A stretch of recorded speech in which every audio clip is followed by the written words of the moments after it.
All right, hello and welcome to today's panel. Welcome to Job Seeking During and After the Pandemic, the What's, Whys, and Hows of Securing a New Position. My name is Ruchi Shah. I'm Corporate Counsel at Boston Scientific, and I will be your moderator today. There's no doubt that the pandemic has affected every company, no matter the location, the size, the industry. And one of the biggest changes has been, and probably will continue to be, how these companies are now recruiting and retaining new talent. So we are very lucky today to have 4 people who have considerable expertise in this area, both in the world of HR and both as attorneys themselves, as recruiters and as hiring and as well as being hired during the pandemic. So without further ado, I would like to start to introduce the panel. I'll let them introduce themselves. Casie, can we start with you? Sure. So Casie Arentsen, I am currently an HR business partner at Boston Scientific. So I get the pleasure of working with Ruchi. I partner with our corporate functions. And I think, Ruchi, we were supposed to do a fun fact. You're right. Thank you for reminding me. And there's going to be a competition on who has the most fun facts. So no pressure to the team. So I'll start with my fun fact. A couple years ago, I decided to do Mount Everest. So we're starting with the highest mountain in the world, team. So let's see who can top it. So that is a fun fact.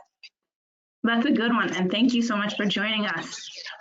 Larry, you are next. Can you please introduce yourselves and a fun fact to top Mount Everest? There's no way my fun fact will top that. But I'm Larry Weiss. I'm the Chief Legal Officer at Emulate. We're a life sciences biotech startup here in Boston. And before that, I was at Analog Devices, where I managed the legal department there. So I have the benefit of having both hired during this pandemic and also gone through the hiring process myself. For fun fact, I'll mention that I once accidentally shared an elevator with the comedian George Carlin, which was fun and entertaining and over too quick. That's a good one too. All right, thank you so much. And now, David, can you please introduce yourself and a fun fact? Yeah, thanks for having me. So my name's David Furlano. I am a recruiting manager for Boston Consulting Group, and I do own the recruitment for our global legal team, having been there a little bit over 4 years. As far as a fun fact, yeah, nothing to compare with Everest, but I am probably one of the handful of, I guess, 2019 engagements that did not have to postpone their wedding, as my fiance and I actually opted for a 2-year engagement. So we were planned at the end of 2021 to begin with. Well, congratulations. And again, thank you for joining us. And last but definitely not least, Karen, please go ahead. Hi, everybody. My name is Karen Valentine. I am the Chief Legal Officer of Constellation Pharmaceuticals. We are a public biotech company in Cambridge. I'm also on the board of the Association of Corporate Counsel. Fun fact for me, well, as I mentioned, my name is Karen Valentine, and a lot of people ask about that because there was an actress named Karen Valentine. And my maiden name was not Valentine, it was Higgins. And it wasn't until after I got engaged to my husband that my mom told me that she named me after Karen Valentine, the actress, which it's a good thing I did not know that before, because I would have never dated my husband if I knew that. That would have been just way cheesy. But yeah, so she named me after Karen Valentine, and I found that out after I was engaged. Those were all pretty good fun facts, especially for being last minute. That was very good. And again, thank you all for taking the time to share your expertise. We really appreciate it. I am just going to pick Casie first. And again, to everyone out there, we are making this more of a discussion between the 4 panelists, because I know you don't want to hear from me. You want to hear all the wonderful and insightful things that they have to say. But Casie, just starting it off in a very question to start off the discussion.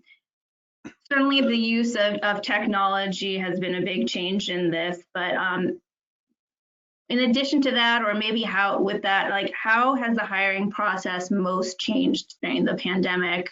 And what, if any, of those changes do you see really continuing on as we try to eventually return back to the new normal? I think one of the biggest things, and this is beyond any hiring process, is it's just bigger in general, is our ability to flex. So whether we are as a company, we have to have the ability to flex in what we're doing with our hiring process. And as a candidate too, your willingness to flex throughout the process. One of the biggest changes that we have had is specifically related after the hiring process. It's really the onboarding process. And at Boston Scientific in particular, our culture is paramount. People stay at the company because of the culture. So what are we doing to ensure that people feel integrated into the culture that we have at the company? That has probably been one of the biggest changes, and how we can really make people feel the culture wherever they are sitting across the world. So that has really been an important part, and we do it through doing minor things that, you know, it's not revolutionary, but it's sending gift cards to Grubhub or Uber Eats so employees feel connected and you can actually have lunch. So trying to simulate as much of an in-person setting remotely has been really impactful for us to really maintain our culture throughout the hiring process and beyond. That's great. And I can attest to one of the reasons, or the top reasons you stay at Boston Scientific, is the culture. And I think that's true for any other company. Karen, do you have anything to add to that? I know that when we spoke, you were talking about how you've had to actively recruit and expand your legal department during the pandemic. Absolutely. So when I joined Constellation, part of the reason I joined was to actually build out the legal function there. And so my first attorney hire started after the pandemic. And you know, at first I was hesitant to continue hiring. I thought, okay, you know, we onboarded one person successfully during the pandemic, but culture is extremely important to me. Mentoring is extremely important to me. And so at first I thought that I couldn't possibly successfully build a whole legal team remotely. But as the months ticked on and COVID wasn't going anywhere, I finally decided that I really did need to build the rest of the team out. And I ended up hiring 2 additional attorneys who interviewed entirely remotely, never met in person before they joined the team. And so all 3 attorneys who joined my team now have all joined during the pandemic. And it's been an incredible experience. I think that, you know, you mentioned obviously the technology plays a huge part, but I think it, you know, number one, I used to hate technology. I used to hate looking at myself on video. I used to hate when people would make us go on video or record our voices. And now it's almost the opposite, where I feel almost like it's offensive if you don't call someone on video. Like they sort of wonder, why don't you want to be face to face? And it's much more personal that way. But when I did build the team up, I immediately instituted morning coffee. And so it's a standing thing on our calendar every day at 8:45. It's not mandatory, and not everyone comes every day, but 8:45 to 9 every day. It's an automatic link that if you are free and in front of your desk, to just jump on. And that is, you know, one effort that I made to make it as close to being in the office as possible. And the team really got to know each other that way, just like you would get to know each other if you were in the office. And it's really been invaluable for us, because I don't think the team would have known each other otherwise. You would have just kind of done your own work and never been in the building together. But this is an opportunity to start each day just kind of seeing how each other is, and it's been wonderful. That's great, thank you. And Larry, do you have anything to add? I know that you've also been recruiting as well during this time, and you have just recently joined Amulet, and you were recruited during the pandemic as well. So how did that go for you, like both as you're recruiting and you were recruited? Yeah, it's funny. Well, I'll talk first about when my experience hiring. Actually, one job that started before the pandemic, I had a situation where some candidates were able to come in person and some had challenges doing that. And I decided at that time, why don't we just meet everyone virtually so that it's a level playing field and I'm not biased towards the people who I get to see in person. And then the pandemic hit and it turned out we had to pivot to that. So it ended up being fortunate that we had started that way. It's a little surreal. I can remember before we made the hire, it was a pretty critical role, thinking like, I'm really going to hire this person, having never actually sat in the same room with them. But it turned out to be a great hire. She's proven to be very capable and successful. I think everyone's adapted, like Casie said, people are resilient and everyone's adapted to the new process. But it's being mindful of where the challenges are that you're being faced with, and onboarding is definitely one of them. So for me, what it led to, both in that situation and then personally in my current role, is being much more intentional about the onboarding plan and making sure that you're putting the people that you hire, or yourself, if you are the person being hired, in the situations where you can build those connections, build those relationships, and not have the fact that it happened virtually be an excuse for not reaching your effectiveness as quickly as you need to be, because the business is still moving everywhere. Everyone's company's still moving. No, thank you. I think that's very valid. And the one thing that, even in speaking with all of you before, as we were preparing for the panel, was the emphasis on the resiliency and the adaptability of both the company and the folks. And I was very impressed on how every company, and especially the 4 of your companies, have taken the time and effort on the onboarding process, that it's not just the recruitment, but making sure that people truly get welcomed into the company and truly learn about the company and the culture, and not just doing the work that is in front of them, which I think is scary for a lot of folks that are job seeking out there. David, let me turn to you. I would think that sometimes you're maybe one of the first in the process as someone tries to get their foot into your company. What, if anything, different should people be doing to kind of set them apart from everybody else? Has that changed at all? Do you have any tips on how they can get their resume to the top, or even while interviewing, make themselves more noticeable to you? Yeah, so I think there's a lot of things that have remained the same in terms of the actual interview process, and when you're looking at sort of qualifications and having that discussion with the person and basing it around experience and competencies. I don't think there's as much of a change there.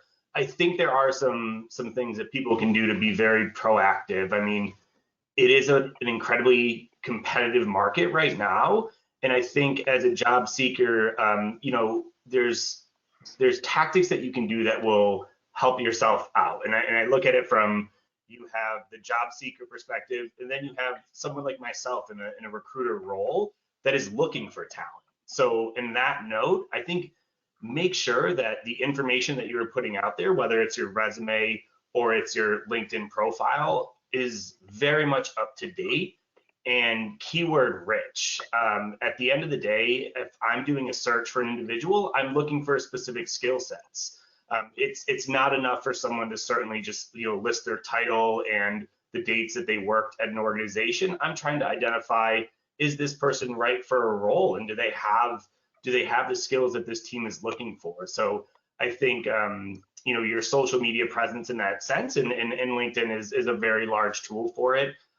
Staying up to date on that and really I get the question a lot, is too much information overload? It's not, because at the end of the day, there's searches that are done. They're Boolean, they're keyword rich, and you're going to come up more towards the top of a search for myself. And then, LinkedIn itself has allowed for a couple of small tactics in that space. There are some filters that allow you to say that you're looking for opportunities, and you can set, what those type of roles and jobs are. I'll be honest, a lot of recruitment individuals will start with those type of profiles because they are the fastest to respond, and they are saying, hey, I'm active and I'm open to hearing about opportunities. So I think it's just really important to put yourself out into the market every way possible as a job seeker, and one of those is being very much up to date around your LinkedIn profile. Great advice. And adding to that, and we talked about this actually just before the webinar started, and this is actually funny enough, when I was asking other individuals on what questions they would want to ask if they had the opportunity, one of the simplest but common questions was, when I am searching for a job and I am applying, do I still need a cover letter? So David, I'll let you answer that first, because you had talked about that earlier before everyone else jumped on. Hopefully a well-received answer, and I will say this with the perspective that it's my own. Cover letters are not something that I'm gravitating towards in an individual's background, and certainly not something, Ruchi, to your earlier point of what's going to allow someone to come to the top earlier. I'm not looking in a application if someone even has a cover letter. I think there is a time and a place for them, and it depends. And if someone's making or looking to make a career transition, moving from one particular practice to another, it helps tell the story. But if someone is looking certainly within their same field of work, industry, and in parallels, personally, I don't see a use for a cover letter, and I can tell you, I can probably count on one hand the amount of hiring managers at BCG who've ever asked about a cover letter for a candidate. Larry, do you feel the same, or do you look for a cover letter that can help someone stand apart? I'm probably exposing myself as a dinosaur. I do look for them, and I think it's just the result of I'm probably out of date on that. But it's very rare that there's something in a cover letter that's actually persuasive. So I really do think it's probably more of a formality. Myself, when I went through my most recent process, I tend to keep it really simple, and I think I just reinforce what David was saying. I had to go through some real learning because I had not actively looked for a job in a long time. I don't think LinkedIn existed at the time I actively looked for a job. And so, I took the time to talk to coaches about what's really going on in the job search market, what needs to be there. I completely changed my LinkedIn profile to be, like David said, more content rich. And I also got a lot of feedback from friends and colleagues about you've worked with me, does my resume and my LinkedIn profile tell the story that to be true about who I am? And in a couple of cases, I really was selling myself short. It didn't adequately, it talked about what my jobs were. It didn't describe very well what was unique about me as a leader. And so I really encourage people, it's hard to, you may not have that many people you trust to share with the fact that you're thinking about looking for a job, but I encourage people to get that kind of feedback from people who know you well. That's great advice. I've never done that before, but that is something I would do. But don't worry, Casie, I'm not leaving Boston Scientific right now. Asking for a friend. No, that's great. Thank you for that. Karen, is there obviously the technical skills that a person needs, that hasn't necessarily changed when recruiting during a pandemic, but are there any other soft skills or other skills that now particularly jump out at you that you are looking for in your team while hiring during the pandemic and even afterwards? Not for me, no. You know, one of my favorite parts of my job is building teams and mentoring. And I have always focused a lot on people's emotional intelligence as much as their lawyering skills. So those things were things that I had focused on before the pandemic. And I will say that if I hadn't focused on them, the team probably would suffer in the pandemic. I think they're really important things to have. And if you have a team that is capable of, you know, having that human element to it, is able to reach through the screen and understand the client and make that personal connectivity, you're much more effective. So it hasn't been something that I've changed in my practice, but I will say that it's something that I think has been a real asset during the pandemic for us. And what about you, Casie? Like, are you seeing the same thing? Like, how are the hiring managers at Boston Scientific handling it? Are they looking for the same things, or has their outlook changed a little bit on deciding who they are going to hire? Yeah, so I think the basics are still there and we're looking for the same characteristics and skills. What has changed, I think, though, is this concept of giving people some grace. I have been in interviews where people's pets have jumped on their back mid-sentence and it's awkward and it's uncomfortable, but the candidates giving themselves some grace and us as a company giving people grace. So I believe throughout all of the negative things that COVID has brought on in these situations, it has also helped us to see our employees and our candidates more as human beings than just as employees. So I think giving people grace and seeing people as humans is something positive that's actually come out of this remote world. That's great. David, do you have anything to add to that? I would wholeheartedly agree. I think, we took away human physical connection a bit, but it's ironic. You almost felt like there was a little bit more authenticity associated. And you got to, be invited into someone's house realistically. And whether that's, you said, a pet, whether that's, something that you're noticing sort of in their potential background, and allowed for those small hiccups to happen that, don't for the most part, if they were happening, physically in an office itself. I think, if you think of, final round scenarios with leadership, you get the opportunity to, again, be seated in their house, and some you're seeing, hey, this person's office is in their high schooler's bedroom or something like that. And it just makes you feel a little bit more normal about the process. Yeah, I actually have one of our presidents of our division who's, very senior and high up, and everyone gets, obviously when one of the presidents are on the phone, everyone gets a little, stands up a little straighter, and he's on there, and all of a sudden his golden lab comes in and just starts jumping on him.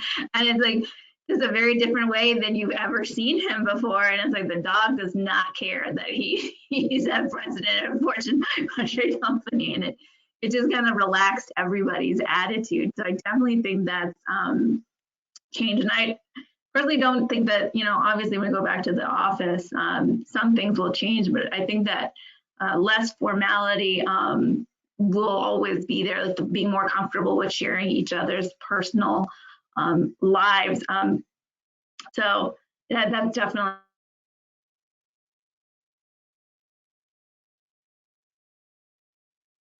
to technology.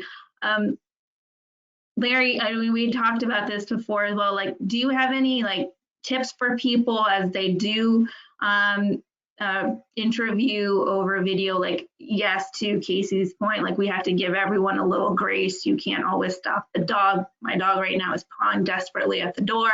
You can't always stop those things. But do you have any tips for people as they interview and get accustomed to their new colleagues, via technology? Yeah, well, I think it's another thing to think about, right? And so, when you're in the interview process, you're always very mindful of how do you show up your best, and what do you need to emphasize? And you just need to be mindful. It's a different medium, right? So, and I would say as a hiring manager, I always like to get feedback from all sorts of people that a candidate would interact with. I'd want to know, I'd ask the folks at reception, what were they like when they came in? I mean, you could get some pretty interesting feedback if you find out somebody, showed up late and was rude to the people at reception. That's a huge red flag for me, and they'd have to really impress me for that to be irrelevant afterwards. And just walking people around the office, you get feedback that you're not getting now, right? And so you need to try to find that feedback in another way. And like Casie and David were saying, some of the insights you get into their personal life might make up for that a little bit in a Zoom or WebEx setting. As a candidate, I think you need to be mindful that you won't have that flexibility you might have had if you're having a great conversation with someone and it's running over. I think things on Zoom tend to they start and end when they start and end, and you lose a little bit of, if you've ever been in an interview and it's just going great and you're running over and you kind of don't want it to end. Well, that's actually a pretty good situation that I have seen harder to replicate in this virtual environment. As a candidate, that means if there are 3 things you really want to make sure they leave knowing about you, you got to make sure you do your part to get those heard during the time available. That's great. Thank you. Karen, do you have any other tips to add to that? Sorry, I realized I was muted. I echo a lot of what's already been said. I think, in many ways, I think the pandemic and doing things over Zoom has made you cut to the chase. I think some of the air that comes into being in the office is gone. Some of that forgiveness that you give because we've all had the dog run in, and I think it allows people to have their guard down in a good way. So personally, I felt that I see people in a more true color quicker. I'm actually recruiting for another position right now, and I have found the meetings to go very well. Unlike what Larry said, I find they always go over, and in fact, I find it a little bit more flexible because I can just, sometimes I'll have to get somewhere and I'll just go from Zoom to phone and continue the interview as I'm going to my next place. So I think people are just, at least the kind of candidates I want to hire are the kind of candidates that can go with the flow. And so it in real life tells me if they're capable of doing that by the fact that we have more flexible, I guess I would say, conversations. And I feel that they ask questions quicker that they might not have asked in the past. What's my position on remote working comes up quicker now than it ever would have before COVID. If I'm interviewing people out of state, the question comes up, in the first interview, which never used to happen. And I have to say, I'm a lot more welcoming of it than I used to be. I used to think that if I was going to grow a team, the team should be here. I don't know if I'm dating myself as well, like Larry said, but I used to kind of think we should all be together. And now I'm much more flexible about that and feel like, look, we've been doing an incredible job the past year. It doesn't really matter to me as much where the person's located. So I think it's made all of us just reconsider how we get our job done and how the people who work for us can get their job done.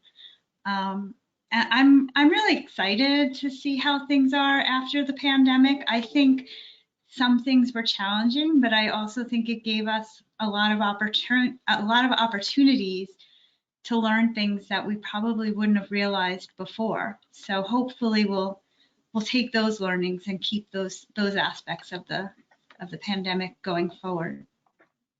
And so go ahead, please.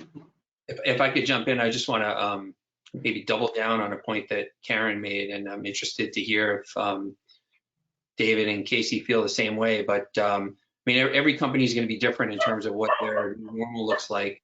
But the opportunity to tap into talent that is outside of your local market by this newfound flexibility and the realization that people can work highly effectively without being physically down the hall from each other, to me is, I mean, I can recall times where I just could not find the right person in the New Haven, Connecticut market. And, you know, now I don't need to be limited by that. You know, I think it depends on the job and it depends on the company, but I think that's a huge change that I hope we hold on to, because it has the potential to open up opportunities to candidates that were not present before because they don't want to relocate, and opportunities for us as hiring managers to have a much broader pool of talent available to us, which is great. That's an excellent point. And I really think it is going to be on the company philosophy on that. So I know us, for example, we have put out our company philosophy, but it doesn't mean we cannot better leverage that. So for example, when we want to improve our DE&I numbers, hiring remote is absolutely going to open up our pool. And we have done that again and again, and we've yielded great results from doing that. But then it goes back to, how do you keep these employees engaged longer term? But I definitely feel like it is a method that we can employ that has yielded results for us. Ruchi, can I go back to the interview question very quickly? Yeah. So a very small piece of advice, go to the interview, whether it's over a Zoom, like you would in the office. And what you wear to this actually speaks volumes. And I have been on debrief calls, and we're talking about that. So present yourself, even if it's over a Zoom call in your home, present yourself the same way that you would if you were in the office. And it seems so small, but it actually really has big impact. I would just add a small piece of that too, like leverage, if there's a recruiter that you're working with or an internal person, ask them. We're more than happy to tell you, like, yeah, like for this particular group, if you show up in a suit, they're gonna say this person's too buttoned up. That's not really our feel. I think it goes along the lines of just having, you know, clear expectations of yourself and having clear communication of what's expected from you as well. So I agree, like absolutely present the best picture that you can, but also try to understand, you know, a little bit more of the team if you haven't gotten to that point yet and haven't interacted with anyone. And that's an excellent point, because I think with all of us working from home, we can easily forget that. So the cat might jump on you, but make sure that you're dressed appropriately for the interview. And we can end the call now. And one piece of advice is make sure that you're also, you know, I've seen some folks, I actually was interviewing where somebody was dressed appropriately on the top, but their bottoms were still like sweatpants. And I don't think they expected to have to get up, but they did. I didn't hold it against them, but I don't know how others would look. So that is actually a great point, Casie, is like, we can't forget that you need to present yourself how you would present yourself in the office. So that's a great point. You actually, Casie, brought up a great point. And Larry, I'll start with you, since we had actually had some discussion on this. You brought up DE&I, Casie, and Larry, we had talked about this. You know, DE&I has been on the forefront even before the pandemic, but since the pandemic and the events that happened in the United States with George Floyd, there's been an even more increased awareness and commitment, both from the community as well as from companies. And so, Larry, I would love to get your viewpoint on, like, how has the role of DE&I changed in recruiting and in retention? And how do you expect that to stay, like, even after, you know, the pandemic? Yeah, well, I think it's a clear trend that is not going away. There's a lot of conversation around it right now. I think even very recently, there has been some conversation around some high-profile general counsels who were pushing a DE&I agenda strongly and then ended up exiting their roles. I don't think it's going anywhere, and I hope it's not going anywhere, honestly, because it's the right thing for companies to be focusing on.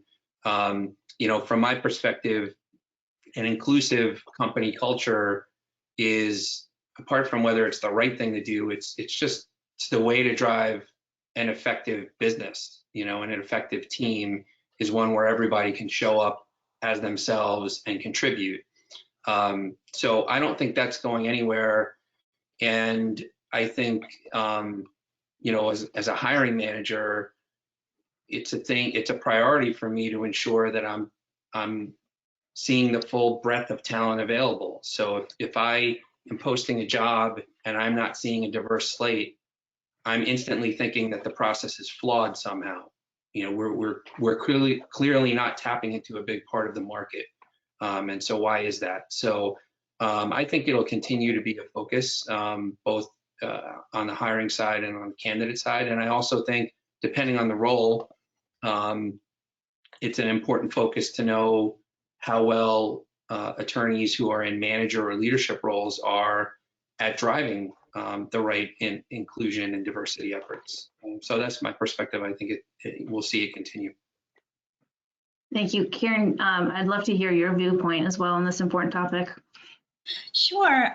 It's funny, as Larry was speaking, I was thinking to myself that in the biotech industry, or at least in my experience, it hasn't, I've been relatively satisfied and with the level of diversity and inclusion that I've seen at the company that I'm at. And I think we do a very good job at that. And in general, I've seen a good amount of diversity in biotech.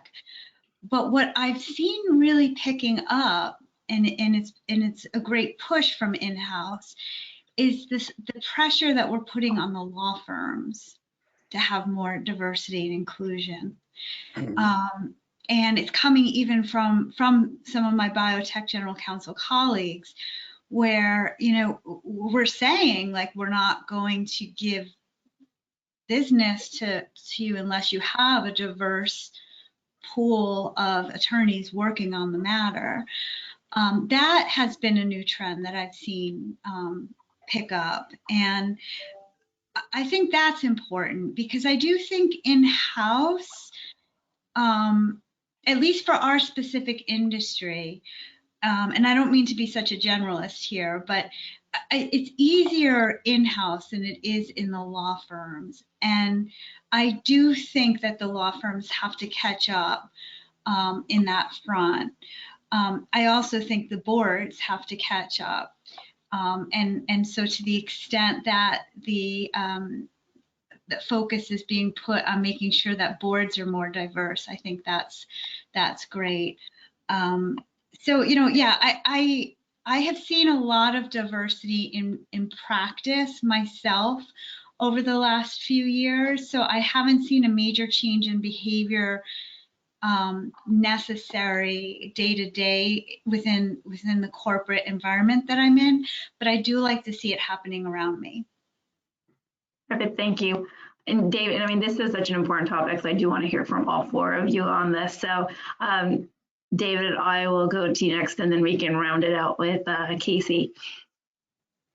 Yeah, I guess what I would add that maybe has been is how much of a partnership that strategy has to be when you're thinking about making enhancements and improvements, because the business outcomes of a diverse employee population. It's top down and it's bottom up. I think you have to have senior level leadership support within it. You have to have your recruitment team balanced and focused and understanding as well that there is that commitment. From a recruiting lens, we own a bit more of that funnel, and we can widen things and widen the pool a bit more for a more diverse candidate base, and we can bring them into process and want to. But then you also have hiring teams, and you have individuals that are within hiring teams that also play a role in that. Having the right representation in interview cadres and making sure that there is that feeling of where we're at, where we're looking to go, and being honest about that, I think, is important too from a candidate perspective. Here's where our misses are, and here's maybe what our agenda is and what we're looking for. But I think it's again like a full cycle process that really has to be intertwined throughout the organization for it to be effective. Because if it's something simply as senior leadership is saying this is our presence, or if it's simply a recruiting team driving a funnel, but then there's no hiring activity that happens, you have to be able to diagnose and find out where those gaps are. Like Larry was saying earlier, if I'm seeing this and there's no sort of diverse slate, what's wrong? And are we fishing in the wrong areas? Are we having job descriptions that are biased and individuals are turned off by? We have to do a little bit more of an analysis and find out what's happening. Thank you. I think for us, Ruchi, it's really about making sure that DE&I is so ingrained in the culture that if you aren't a part of it and you're not hearing about it and you're not doing it, you have totally missed the boat. And I think that is absolutely the case in making some of these topics that have come up within the past year are things that we've never talked about before. We've had managers say, we shouldn't be talking about religion. We shouldn't be talking about race. I was taught that I'm never supposed to be talking about these things. But now you're saying, as a leader within this company, I talk about these things. So we have spent a lot of time focusing on making the very uncomfortable comfortable. And I think that's something that's not going to stop. It's how do we evolve along that journey in the future. And are you finding that in the candidates, they're asking you about these initiatives, and if they are, is it a certain type or generation of candidate that's more interested? Because to your point, I think, when I started my career, you didn't talk about it. You weren't supposed to bring those things up. And now, when I do look at my younger cousins or straight out of college, it seems like it's at the forefront of their minds and they're much more open to discussing these and having the difficult conversations. Yeah, a really bad day, Ruchi, is when someone leaves the company and says, I'm leaving this company because I see no one like me in leadership. And not only leadership, I see no one like me in the level down or the level down, and hyper focusing on that. So an applicant should look at, what does the board look like? What does the leadership team look like? What does my immediate management team look like? Do I see people within this company who look like me? So I think that is something prudent that applicants can certainly do. And as a company, we are very much so focused upon our representation. So the diversity piece, but also the inclusion piece, and how can we make sure that everyone feels integrated into our culture? That's right. So what I'm hearing is candidates shouldn't be scared to ask those questions. It's okay to have those conversations, a part of the interviewing process. Yes. One thing I would say about it is, I'm passionate about diversity and inclusion, and I've worked on culture initiatives, and I'm also a middle-aged white guy. So, I think to me, it's important because it says a lot about the values of the company and the values of if you're a candidate, it says a lot about the values of the people who are interviewing you. And if these issues are important to you and you can't engage in the interview process with an authentic conversation, that you should not ignore that. I think, and so the way companies handle these discussions will say a lot to candidates about the values of the company, regardless of who they're talking to. And so that's, I think, an important thing to keep in mind, because culture is such a big part of why people choose companies, why people stay at companies. And when you hire someone or when you join a company, you're looking to do it for the long term. You're as a hiring manager, you're looking to hopefully retain and develop that employee. And as a candidate, you're looking to join a company where you can grow and develop. And in the absence of the values that you relate to, that won't happen. That's an excellent point. Thank you all. Like, that is such an important discussion, and to everyone's point, it's important to the individual, it's important to the company, and it's rightfully not going to go away. It kind of aligned with that, like when we were talking about culture. For me, one of the ways I've always gotten to know a company that I'm interviewing with and get to know the culture was actually physically going into the office for the interview. And I had a couple of job offers when I interviewed at Boston Scientific, and the tipping point in choosing Boston Scientific was I walked in and you just had a happy feeling, and people looked happy and liked each other, and you just got that like good culture feeling. So, which now is a little hard to do on one-on-one interviews. Do you have any tips for candidates to like how to better get to know a company or get to know their culture without now having that ability to without having that ability to physically go in the office? And Karen, I'm going to pick on you and see if you have any advice. Yeah, so my company's been really good. My HR department's been very good at creating realistic and real interviews of both the employees and their day-to-day activities, the ones that are on the office, as well as interviewing different members of management. Even before the pandemic, they were pretty active on social media, sharing, the social aspects of the company and the culture of the company.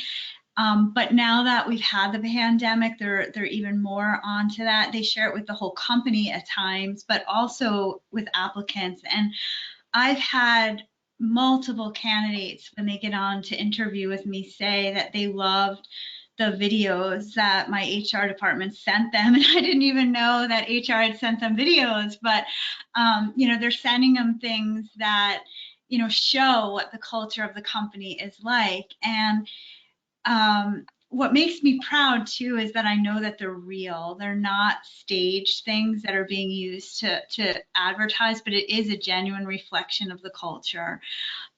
So I do think that things like that make a huge difference to candidates.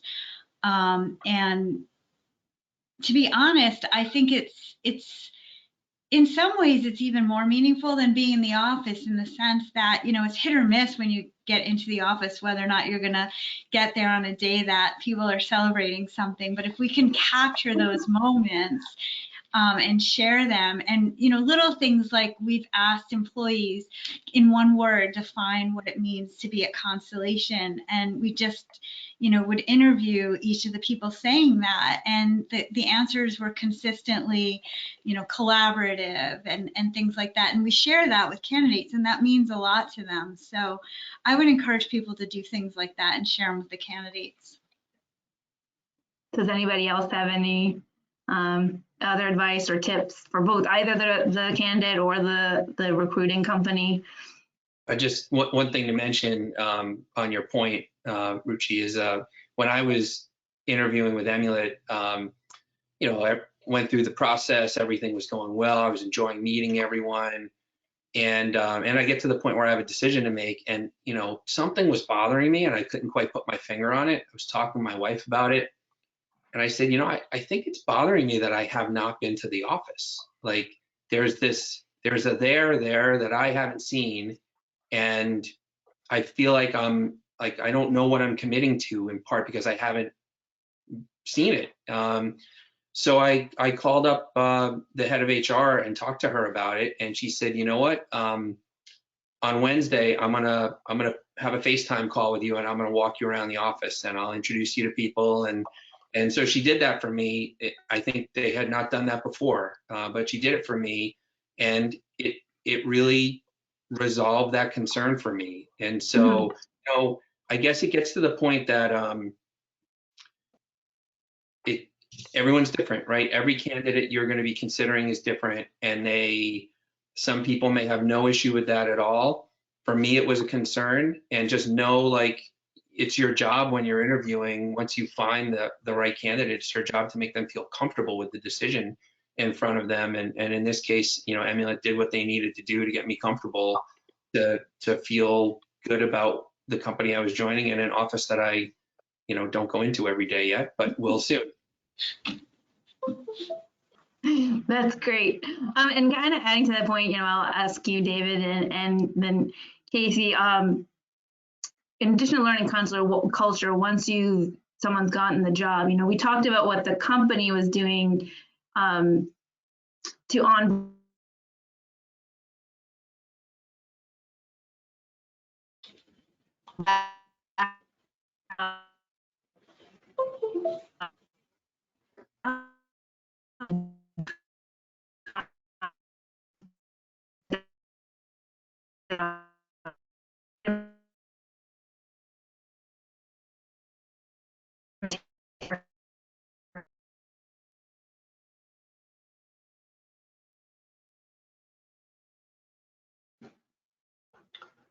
I think my audio cut out for a bit there when you were talking, Ruchi. So I'm not sure if that was for anyone else, but I missed the majority of the prompt. I'm not sure if it was leading along the lines of what maybe a candidate can do as they're in that part of the process.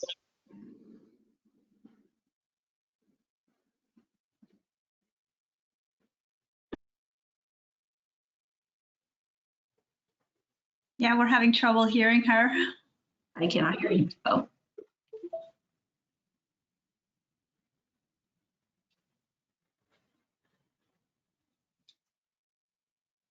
Can you guys still hear me? Okay, you can hear me. I just can't hear you. Okay. In that case, what I'm going to do is, since we have only 7 minutes left, I'm going to ask each of you for your last piece of advice or insight in this whole process. And Casie, we'll start with you.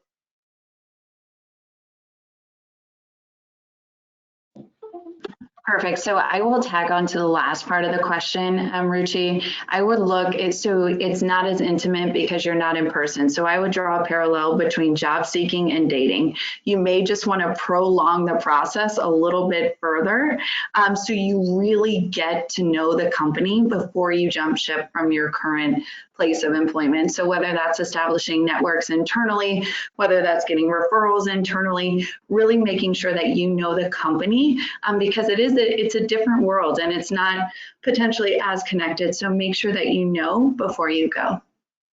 Oh, that's perfect advice. Thank you. Larry?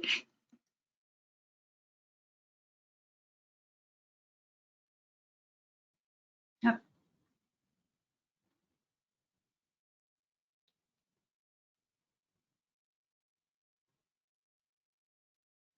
I'm having trouble hearing Larry. I didn't know if it was just me. Larry, can you try again? Yes. There you Better go. now? Yeah, go ahead. The theme is resiliency. I think the change in paradigm around interviewing requires increased intentionality about how you go about the process. And because things can change, and you need to be resilient about the change, and you know how the process is going to run, it's important for you to be clear on what you hope to achieve with the interviews. You know, what are you looking to learn about a candidate? What is a candidate looking for an employer to learn about them? And to me, that actually reinforces the things that probably our colleagues in HR would have told us were present all along. And so it's just good to be really clear on what you are trying to convey and what you're trying to elicit from candidates if you're on the hiring side. And then to just emphasize maybe a point that Casie was making is, and also you know, Karen as well earlier, is you got to be assertive. You know, if you're not getting what you need out of the process as a candidate, don't be shy. Like, otherwise the train is going to keep moving without you. So if you need somebody to walk around the office with a phone and show you what the space looks like, you should ask for it. And if you're not understanding what the culture is like because you're not sitting face to face, feel free to ask for it. So definitely be assertive about the things that are important to you. Perfect. Thank you. That's very helpful. Karen. Yeah, so I'm going to bring up something that I don't think we really touched on yet, but this goes to people who are thinking about making a change, leaving their current position. And what I would say is just, make sure that the reason you're thinking of leaving is genuine, absent COVID. And I say that because I've had colleagues who had considered changing their career or changing up how, their current job. And when we talked it through, it seemed like some of the reasons weren't really specific to the job, but to issues that arose during COVID that might be actually going away. Mm-hmm. In other words, wanting to spend more time with their child, but actually their child was going to be going back to school full time soon, so that's not going to be necessary. Or, just these other considerations that, the bottom line is COVID's done a number on just about everyone, but it's been here for a year and we're sort of coming out of it. So let's just make sure that whatever decisions we're making over the next few months, it's looking forward and not looking back at kind of what we've been through, but what's to come, and that we're keeping that in mind with whatever decisions we're making. That's an excellent point. And I think even further, companies themselves have changed so much during COVID. So what you may not have liked about your company before, or we may not have been different, that might have changed. For example, your company may have required you to be in the office 5 days a week. Lots of companies are now being more flexible about that. So to your point, COVID has gotten to all of us, but that shouldn't be the reason that you're leaving a company. So thank you so much, Karen. And last but not least, David, I'm going to leave you for your words of wisdom to round us out and, end the program. So I guess my final thoughts, I think, are tied into what everyone's mentioned here, and from a shorter version, maybe potentially just the last minute, is be authentic. Bring your true self to the interview process and ask the questions that matter to you and that you're looking to seek the right information, and ask those questions to multiple people and find out what the answers come across. If you still don't have the answer, ask again. And if nothing comes out of it, maybe it's not the right opportunity. But at the end of the day, I think it's really just being yourself and bringing your authentic individualism to the interview process. That's an excellent point. Thank you so much. Thank you to all of you. I know I've learned a lot. I'm sure all the attendees did. I hope next time we can meet in person, because I do miss the happy hour afterwards after these panels. But we can all toast ourselves separately in our house. Thank you to all who joined, and again, a very big thank you to the panelists. Take care, everyone. Bye-bye. See you.